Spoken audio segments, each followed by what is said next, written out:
Welcome to Turn the Page, the official podcast of the Syosset Public Library.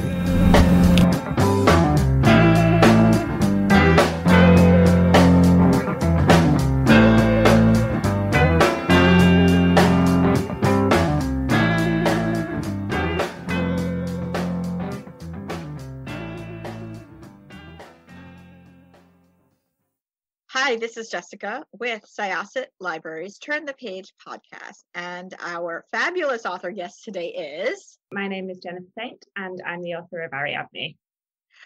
I was so excited to see this book on the slate for coming out because I'm a huge mythology buff. I absolutely just adore it. I was not exposed to Greek mythology until I was in 7th grade. I know now children are introduced to it much, much earlier, which it's such a gift that I'm almost jealous of them. But when I found mythology, I absolutely just wanted to immerse myself in it. First of all, tell us about yourself and how you came to write this book. So I did read Greek mythology when I was younger.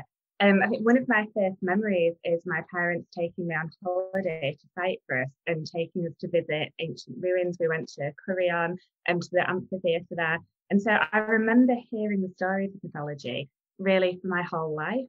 When I was older, I decided I loved it so much I was going to study it at university. So I did my degree in classical studies. And that was, I graduated in 2005. So I've always been interested in mythology, but it didn't really occur to me that I could actually write a book about mythology until I was reading my son the story of Theseus and the Minotaur, and it just occurred to me that as I was reading this myth to him, it mentioned Ariadne, and then she disappeared from the rest of the story. And I thought, well, I wonder what happened to her afterwards. I wonder why she made that decision. And I looked for it because there are so many Greek mythology retellings out there at the moment, and I couldn't find it anywhere. So I thought, well, if nobody else has written it, then maybe I will. I'm very glad you did. I myself remember hearing about Ariadne, although you hear more about Phaedra, I suppose. She sort of comes up in the classical, because she's in this book as well. And she can't not be in this book because she's a big part of the story.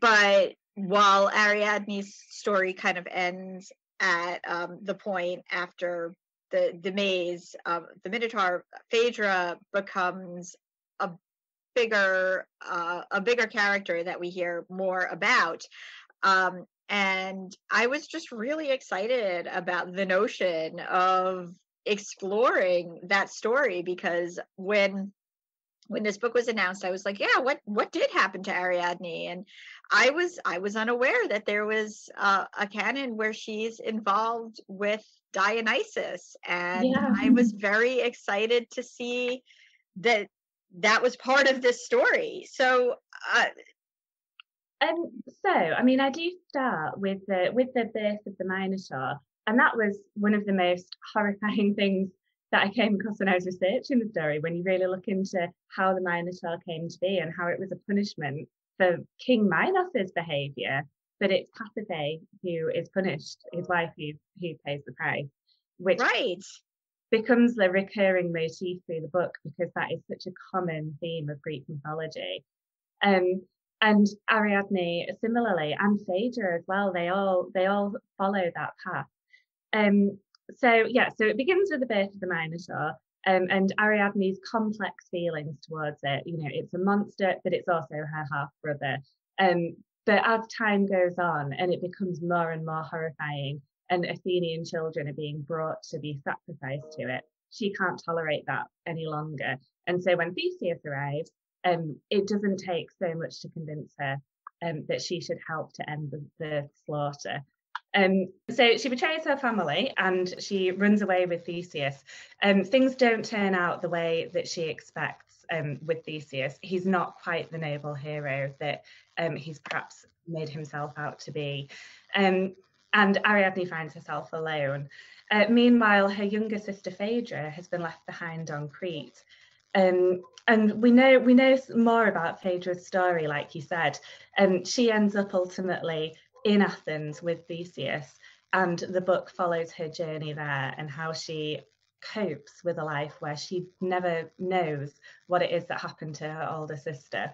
Meanwhile, Ariadne meets Dionysus on Naxos, and for a while things seem like, for a while it seems like perhaps she's found her happy ending, but she's found herself an Olympian god, and they are not the most reliable of people to meet. No matter how much Dionysus really wants to not be, he's like hashtag not all gods, right? I'm not like the other Olympian gods. I'm different, but he's still an Olympian god. And yeah, it's such a toxic power structure. I mean, there's such an example of what absolute power does to somebody. And so, I didn't, as much as Dionysus is different and he's so complicated and he's so appealing in so many ways, he's still a god where there are some fairly dark stories associated with him. And if you are somebody who crosses him, then you pay a pretty serious price for that. Of course. One of the things that I really loved about the story was the exploration of women's roles and what the fallout of that. You see, and I'm not going to give any spoilers, but you see several of the characters deal with like depression, the PPD, postpartum depression. They're not, some of the characters, you would think that they're at a point where any woman would be so happy if this was their life, but it's not always that simple. So one of the things I thought you did so beautifully was not only expand on mythology, but really make this story relatable to women in general. Yeah, there was so much, I thought, as I was writing it, that I just felt was still relevant to today, and the kind of issues that women still face today. And I think that kind of toxic masculinity and misogyny, it is something that still exists today. It is still something that women have to contend with. And I thought, these stories were composed thousands of years ago, but we're still facing some of those issues today. It's funny that you say that, and then bringing it back to the fact that Pasiphae was the one who was punished for her husband. So I mean, there's definitely something about knowing that goddesses are part of a canon that's empowering to women. I believe, as far like female deities, but ultimately, at least for the humans, the women are the ones who seem to bear the brunt of whatever misstep like the hero that they're adjacent to created, or whatever affront. I mean, even with like Hercules, like, or Heracles, depending on where his name is coming from. I believe Hercules is Roman, Heracles is Greek, if I recall. But like and Hera's rage comes into this story as well, because Dionysus is the child of Zeus, and Zeus and Hera don't have too many of those by themselves, but Zeus has tons of children by human women or other gods, nymphs, that he decides he wants to have a relationship with. So, but again, it's like the men don't get punished. It's always daughters or wives, and it's so sad. Yeah, it is. And it's just, I included as many of those stories as I could in the novel. I had to take some of them out because there simply wasn't room to put in all of the stories in which women are punished for the actions of, I like the way you said it, the heroes who their stories are adjacent to. And it was actually I used as a source material a lot Ovid's Heroides, which he was a Roman poet, and he imagined all these women, all these adjacent women, having the opportunity to write their own letter to these men. And Ariadne and Phaedra are in the Heroides. And what really comes across, I think, is that they are such brave and passionate and intelligent women, but the odds are just stacked so powerfully against them. Absolutely. I loved the story of Ariadne when I was a child as well, because Theseus could not have done any of that without her. And she put everything on the line for him. I also thought that the sister story between Phaedra and Ariadne, I think that the readers are going to absolutely love it, because I think we need more stories about sisters and sisterly relationships. Yeah, that was so intriguing to me, because in all the stories that exist about those two, I couldn't find any that put them together. I don't know if they're often considered to be sort of further apart in age, or the mythology, the chronology rather of Greek myth is very fluid, Right, so you never really know. But I was so interested in that idea that no, they were sisters and they had this shared trauma in their childhood of the Minotaur, and then this shared connection through their relationships with Theseus as well.